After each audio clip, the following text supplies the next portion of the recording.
So, all right. Okay, so welcome everybody to the Canada Super Spelling Bee Speak Out Loud seminar. I'm Jessica Paquette. Students will know me as Miss Jessica. I teach a couple different things with Canada Super Spelling Bee.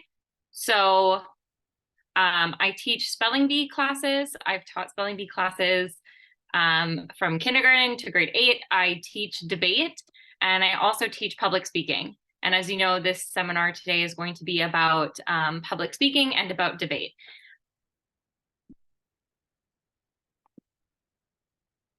So these are the topics for the seminar today. So we're going to talk about choosing courses. So how to decide which courses are best for your child. We're going to talk about choosing levels. So which level of the course, so whether it's public speaking or debate, is best for your child. We'll do a brief public speaking overview.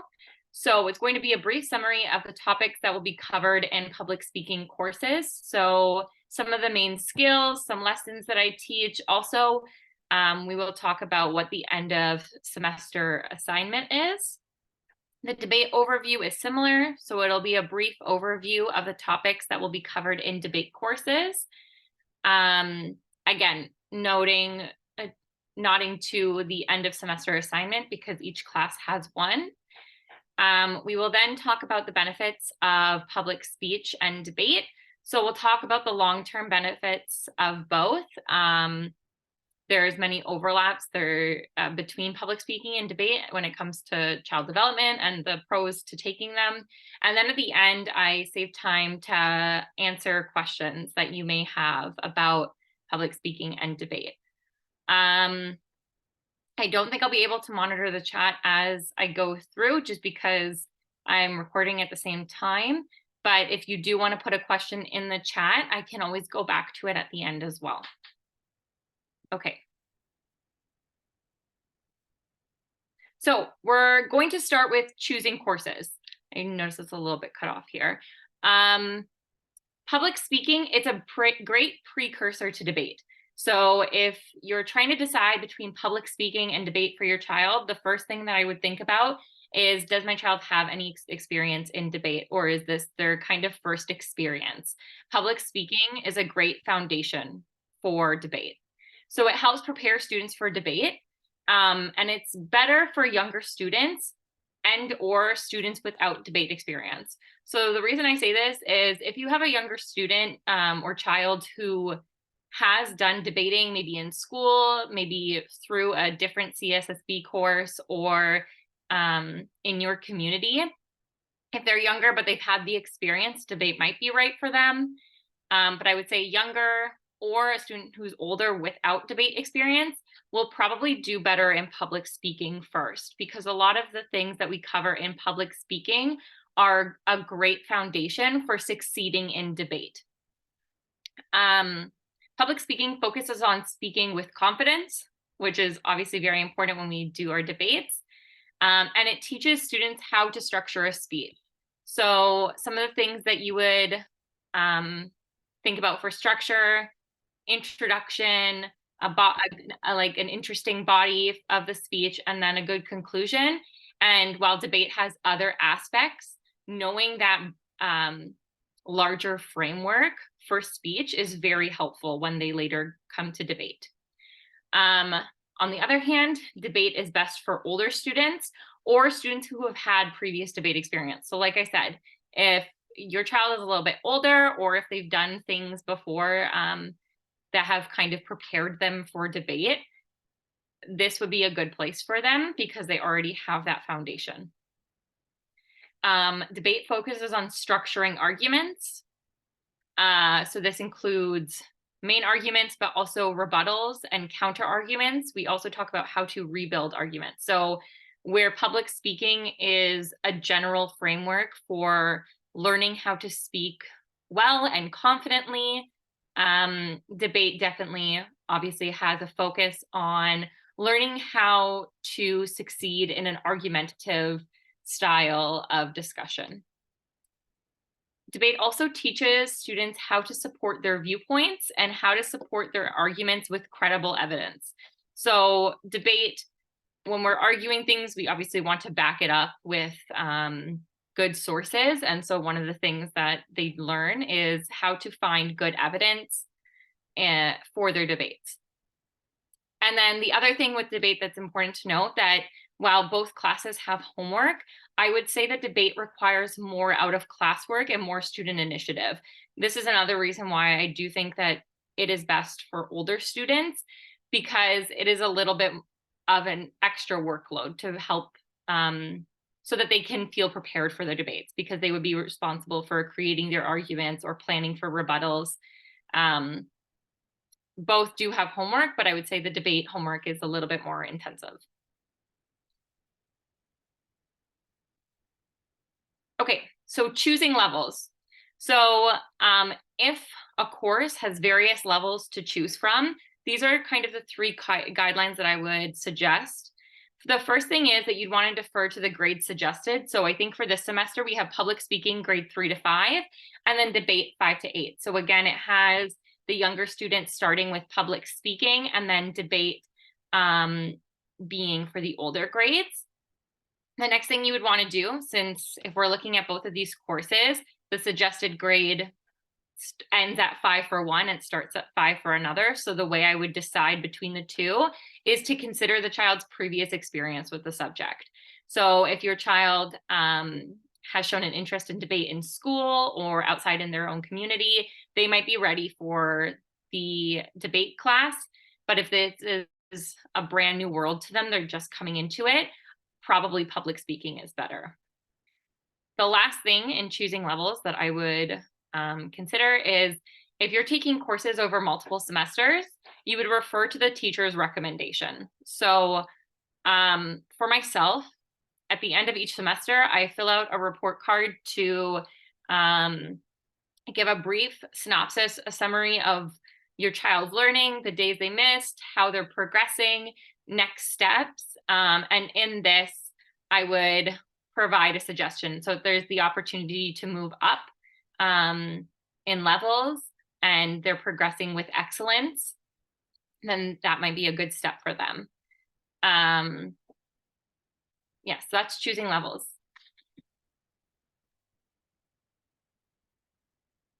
Okay, so here is a brief public speaking overview. The semester spans 10 courses, so this is not everything that would be taught, but this is kind of 3 large important topics that we touch on in the semester. So the first thing is body language and facial expression. Students will learn about the unspoken language of body language and facial expressions. They'll learn how to apply these effectively in their speeches. So one of the things that we teach our public speaking students is that your words amount to about 7% of the meaning of your speech. The other 93% is,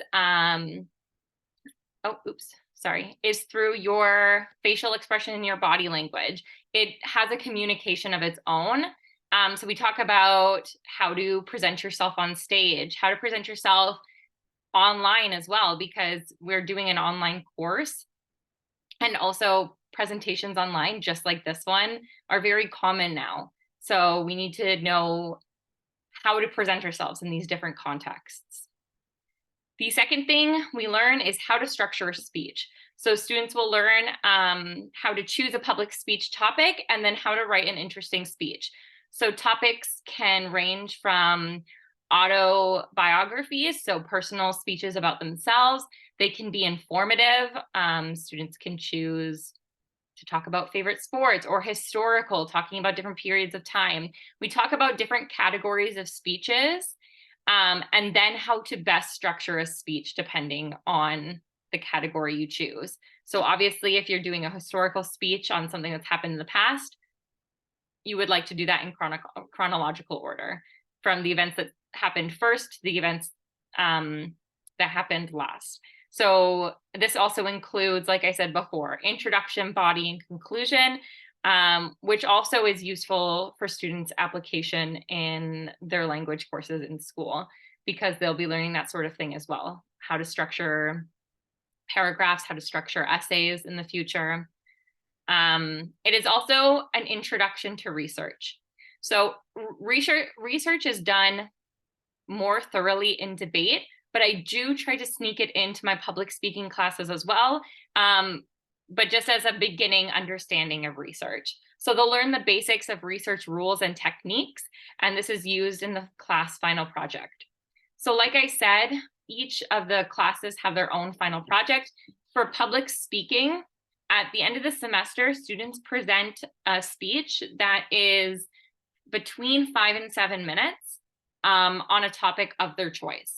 So they're responsible for coming to class prepared, ready to present using proper facial expression, body language, pitch in their tone, applying all the things that we learned throughout the semester into their speech. And then we provide feedback on those. For debate,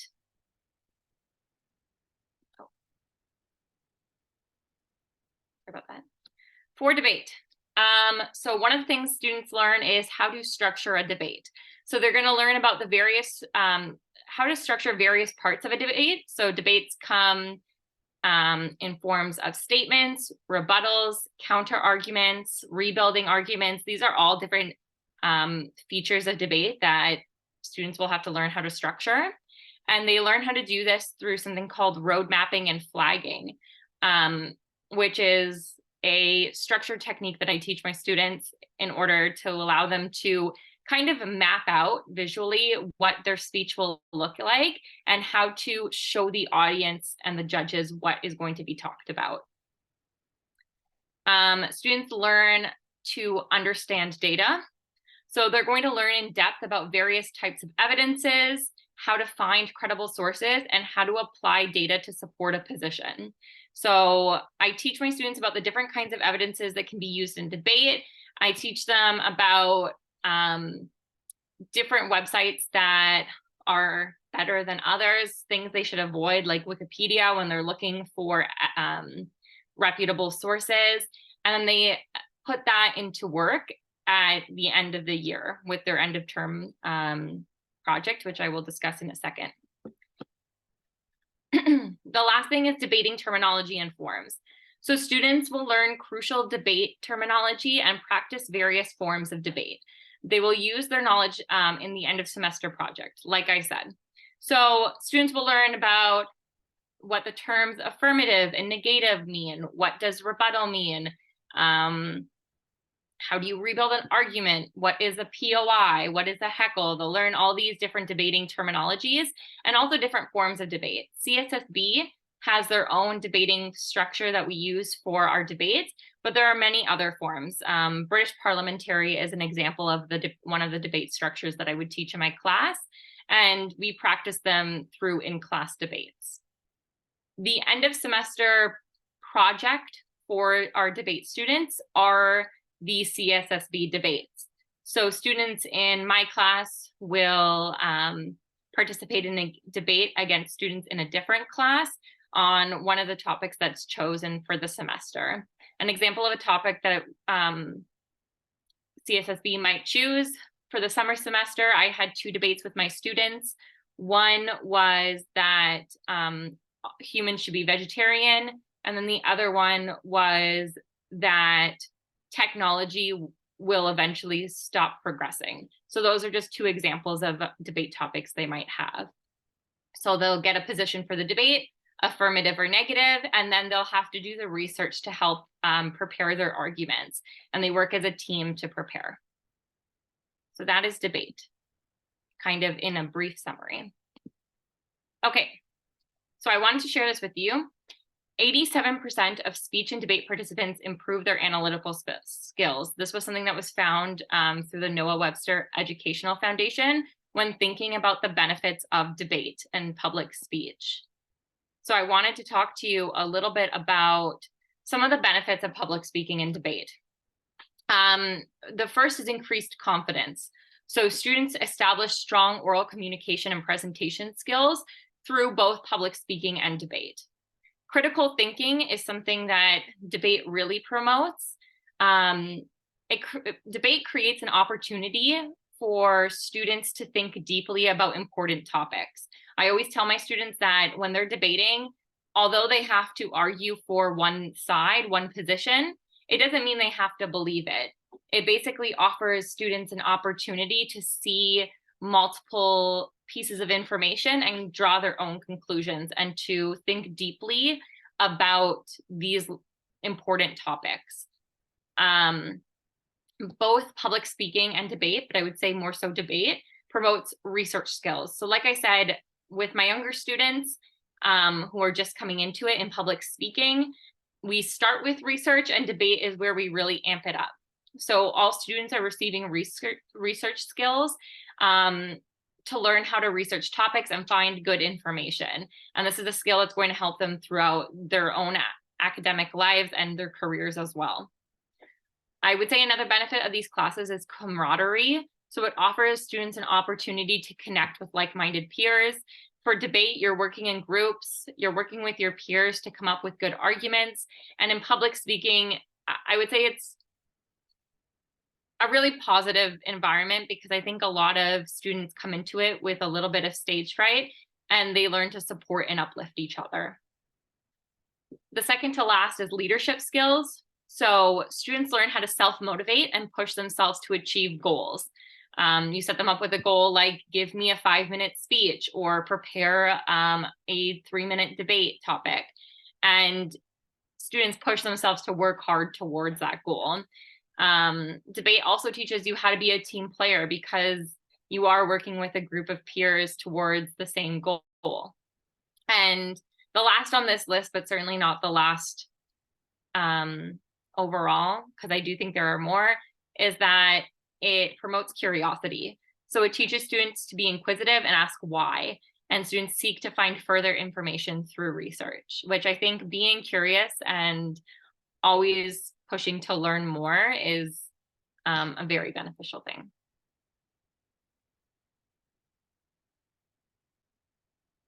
Okay, so that was the end of my presentation. We do have about 9 minutes now, so if you have any questions that you would like to ask, you can either put them in the chat, or you can unmute yourself if you feel comfortable, and I can try my best to answer whatever questions you may have.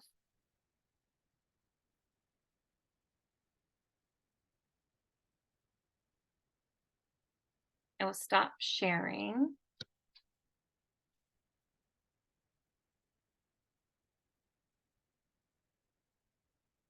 No questions?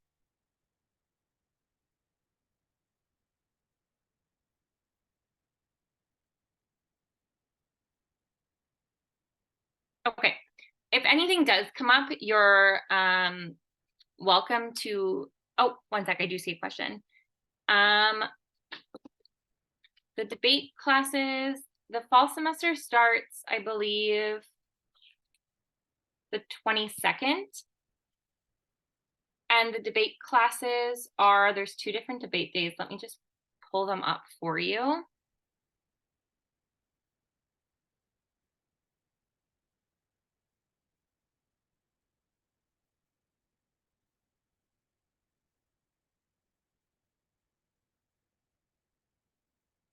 So there is debate Sunday 6 to 7. And then I believe that's the only available one right now. There's also a Thursday 8 to 9 class. However, I believe it is full. So currently the one that's open is the debate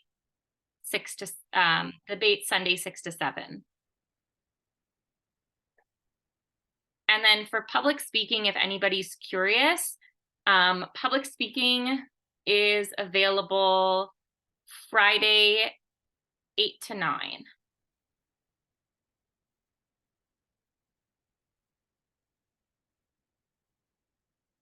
Does anyone else have any other questions? I was going to say, if something does pop up later and we leave the seminar and you're like, oh no, I had a question, you're more than free to reach out to myself, and I can try my best to answer whatever question you have. But also, if you reach out to CSSB, I'm sure they'd be good with answering as well. I can put my email in the chat just in case any questions do pop up.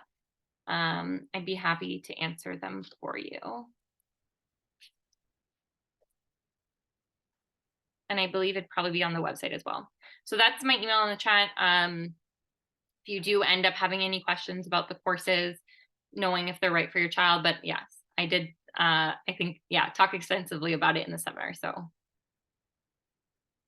okay, if that's it then. Thank you for coming. I know we're finishing a couple minutes early, but I really appreciate you all coming to grab some more information. And I hope it was helpful to kind of give you an idea of what your child will be learning when they take these courses.